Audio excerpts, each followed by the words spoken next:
I want you to imagine, just for a second, the biggest, most aggressive billboard you have ever seen in your entire life. Like one of those giant digital ones in Times Square. Yeah, exactly. Or like one towering over a major highway, just casting this massive shadow over all the traffic.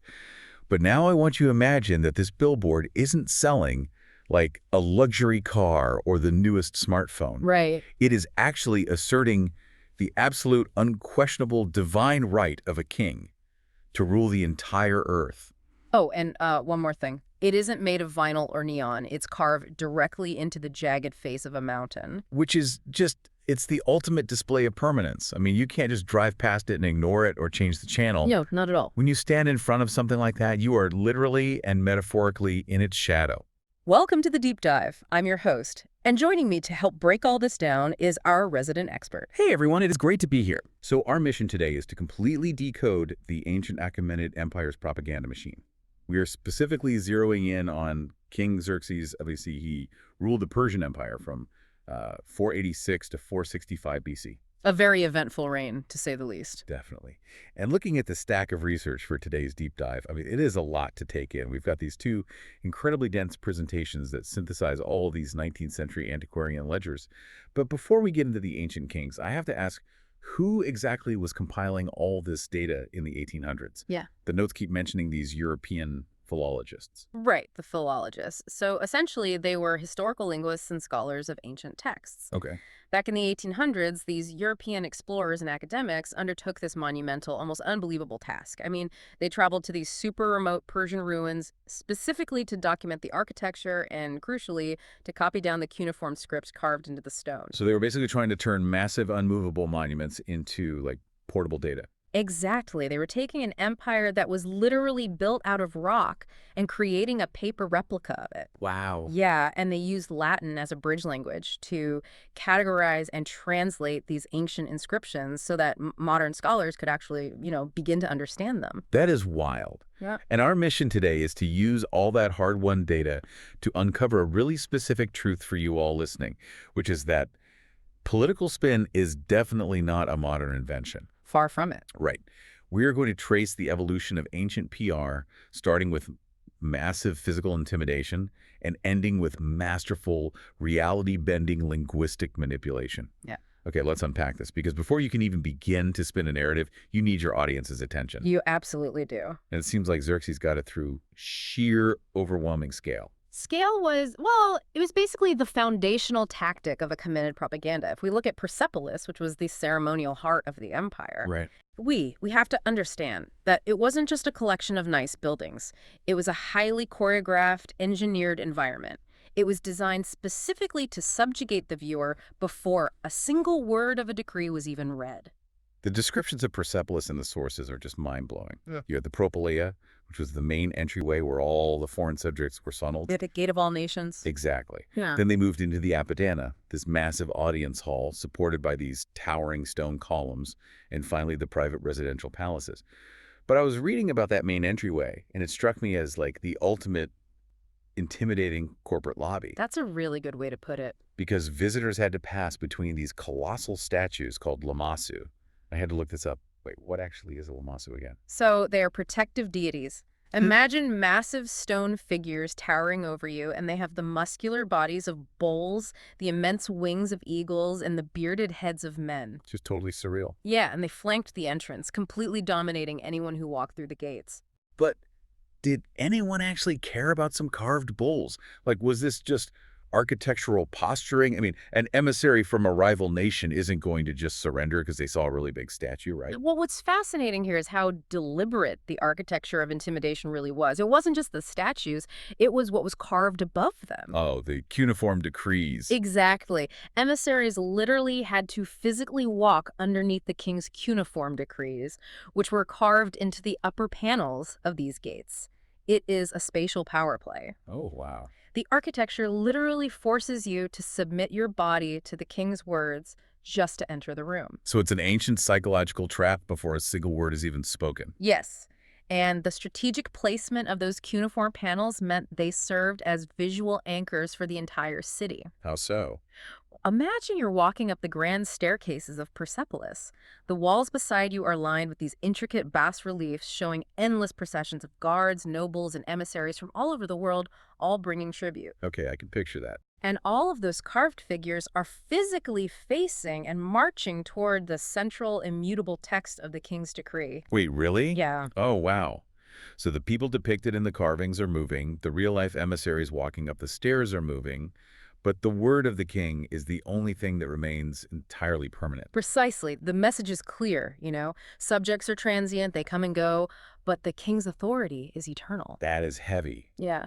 But Persepolis was just for the people who actually visited the capital. I mean, Xerxes didn't limit this psychological warfare to just urban palaces, did he? Not at all. He took this strategy out into the wilderness. He wanted to claim the earth itself. Which brings us back to that mountain billboard we talked about at the beginning of the deep dive. There's this location mentioned in the sources called Mount Alvand and another at the fortress of Van. Right. Two very different but important sites. At Mount Alvand, Xerxes carved his royal decrees directly into natural mountain choke points. He was etching his supremacy along vital trade routes, essentially like branding the geology of Iran. Basically, yeah. But the one at Van is what really trips me up. The decree there was carved 60 feet up a sheer vertical cliff face. It was completely inaccessible. Completely. If no human could possibly read a billboard 60 feet up a cliff, what is the actual point? It's all about the strategy of mediums. You're right, the text at Van wasn't meant for mortal eyes to read like a book. First, it was a permanent, untouchable projection of power directly to the gods. It's like a prayer in stone. Yes. But practically speaking, for humans on the ground, it was a monument to the terrifying logistical reach of the king. Oh, because someone had to actually get up there to carve it in the first place. Exactly. If you are a traveler or an invading army and you look up and see a perfectly carved royal decree 60 feet up a sheer cliff face, you suddenly realize that the king's resources, his engineers, his scaffolding, his sheer will can conquer nature itself. That is so intimidating. It communicates a very chilling message. There is nowhere my power cannot reach. So, Persepolis intimidates the conquered subjects at home. Mount Alvand claims the territory for travelers, and Van projects power to the heavens. Right. But you can't exactly mail a mountain to an ally to show off your power, you know. If he couldn't move the stone, how did he get this message to foreign elites across his borders? To do that, we have to zoom all the way in from the macro-architectural scale down to the micro-personal scale. Okay, so there's an artifact in the Nos called the Kailas vase. It's described as this small alabaster jar.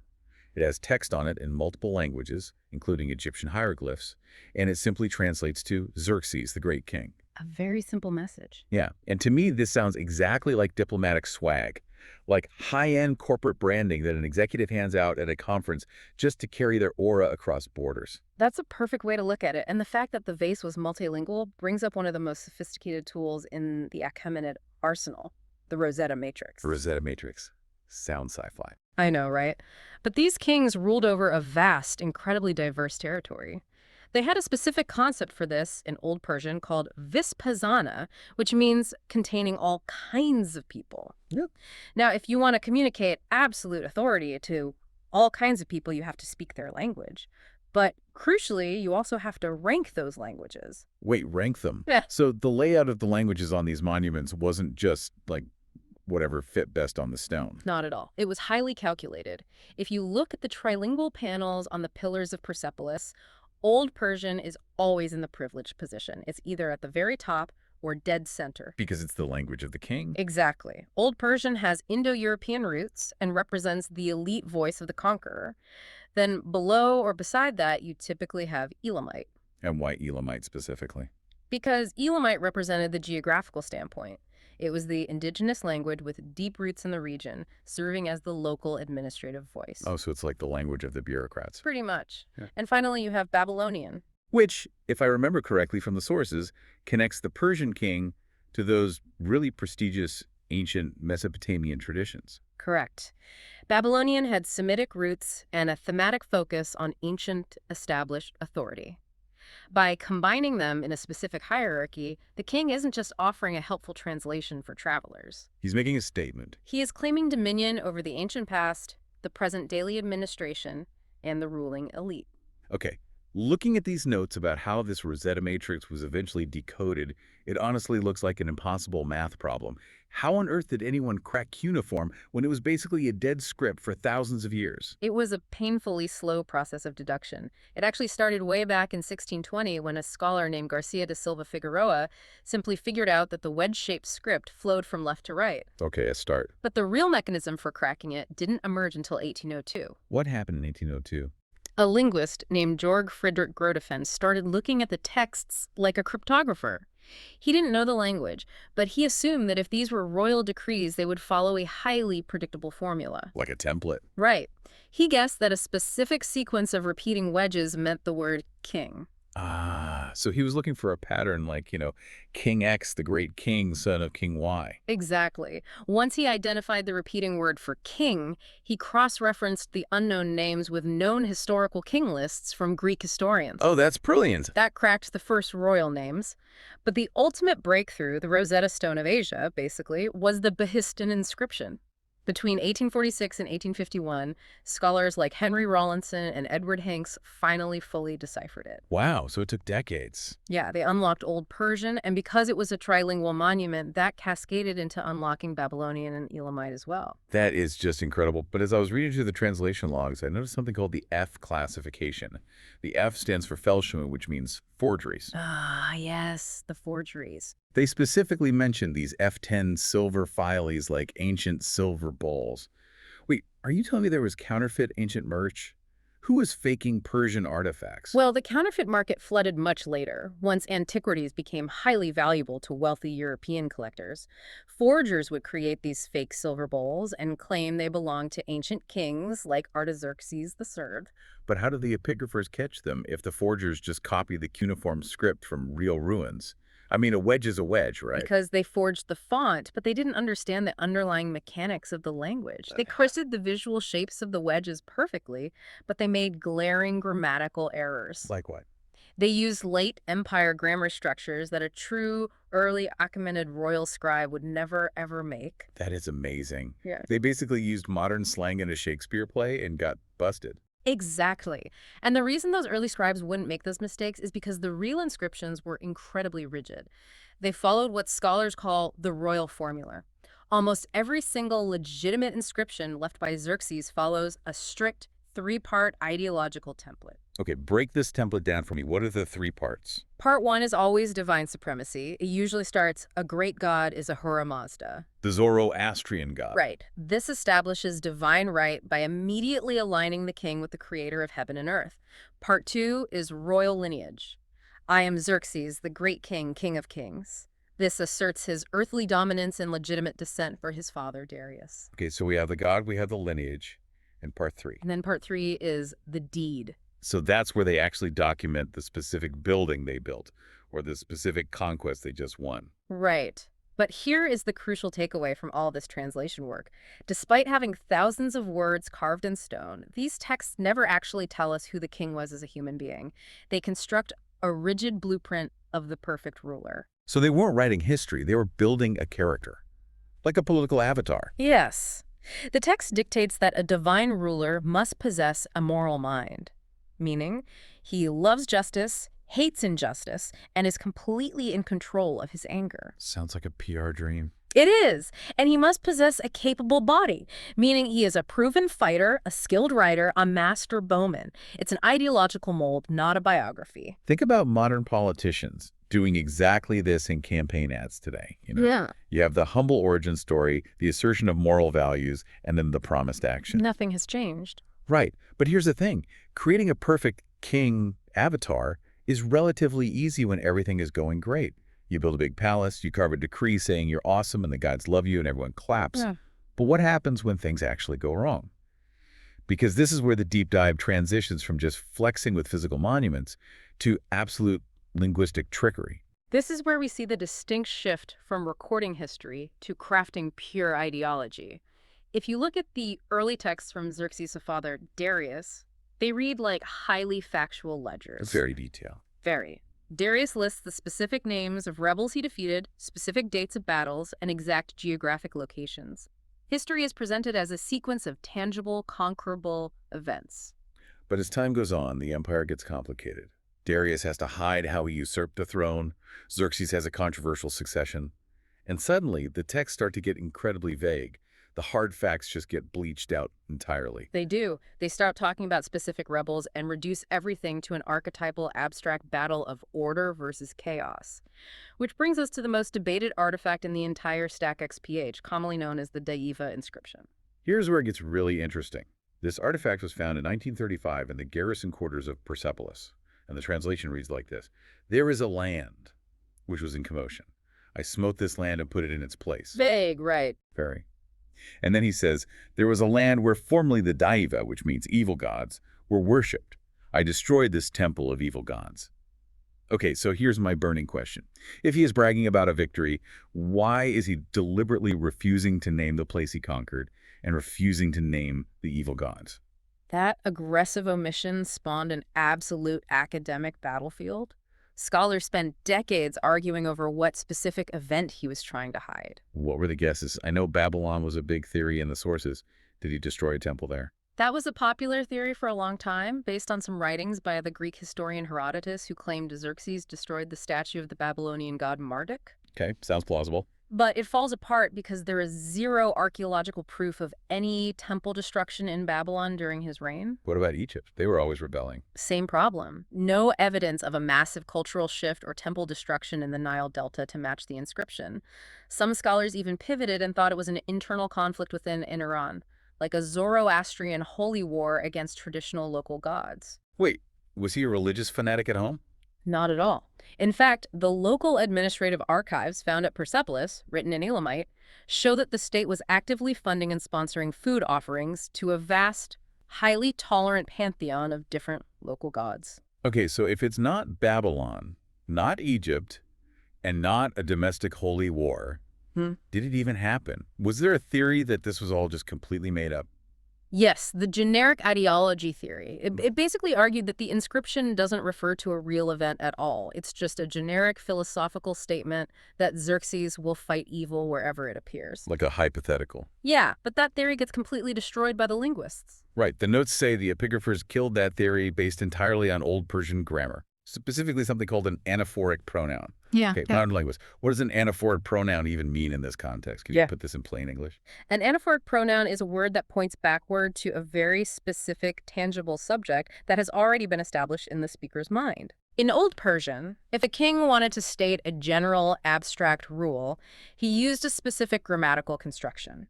For example, Darius wrote, "I do not want the rich to harm the poor." That's a general concept. Makes sense.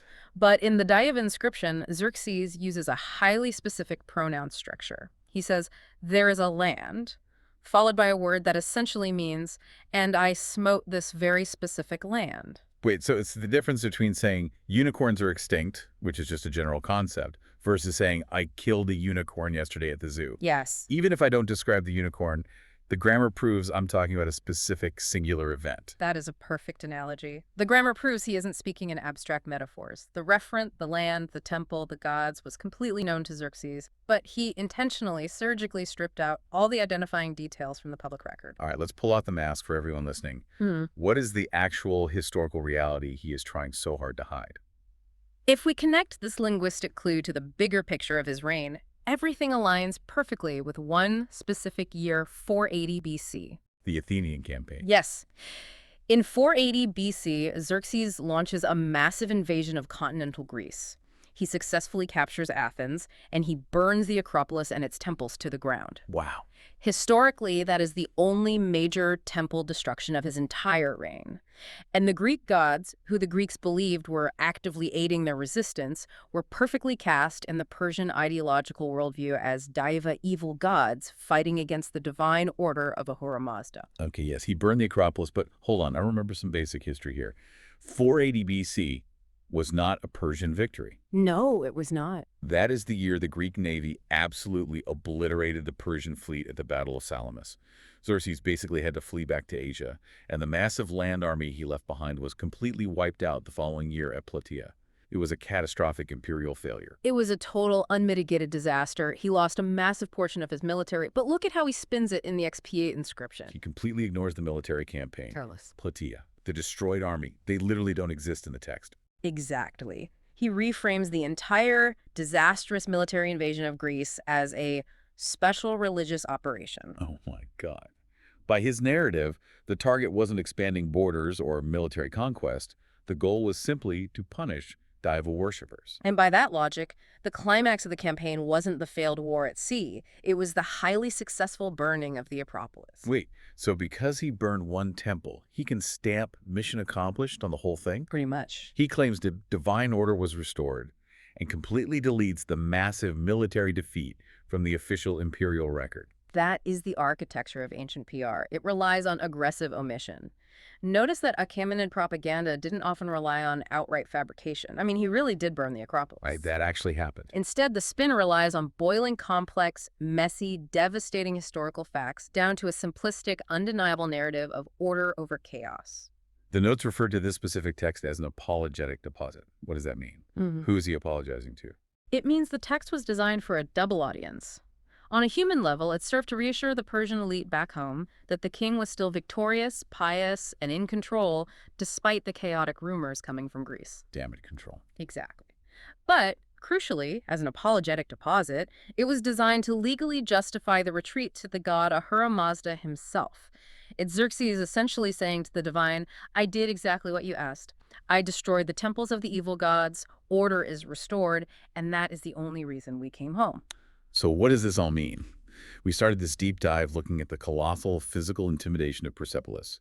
We saw how Xerxes used sheer architectural scale, Lamassu statues, and unreadable inscriptions carved into sheer cliffs to overwhelm the bodies and minds of his subjects. A literal shock and awe campaign. Right. But then we traveled to the incredibly sophisticated, reality-bending PR spin of the Diva inscription. Xerxes didn't just conquer land, he conquered the narrative. And that is the most enduring legacy we can take from these sources. Stripping away messy facts to leave only a narrative of ideological victory, that is a political tactic perfected in 480 BC that remains the absolute gold standard of state propaganda today. It really does. Aggressive omission, reframing massive failures as highly specific victories, prioritizing a vague narrative of order over historical truth. You can watch those exact strategies play out in the news right now. The Persian Empire eventually fell. Alexander the Great came in, the palaces of Persepolis burned, and the Achaemenid language was literally forgotten by humanity for millennia. Lost to time. But because Xerxes embedded his spin in the hardest materials on Earth, his propaganda outlived his empire. It just waited there in the rock until 19th century scholars finally decoded the cuneiform and the king's words were reborn. The architecture of his empire endured exactly as he designed it to. Which raises a really important question about how we record our own history. Exactly. And I want to leave you, the listener, with a final thought to mull over today. Think about our modern digital footprint. Xerxes carved his spin into living rock to ensure his version of the truth outlasted his civilization. Today, our governments, our leaders, and even ourselves, we record our narratives on servers, on social media, and in the cloud. Mediums that can be wiped out with the flip of a switch or the simple decay of a hard drive. That's fragile. It is. If our digital empire falls tomorrow, what is the living rock of the 21st century? Will our carefully spun truths outlast us, or will future antiquarians find nothing but a blank slate? Thanks for joining us on this deep dive and keep questioning the narrative.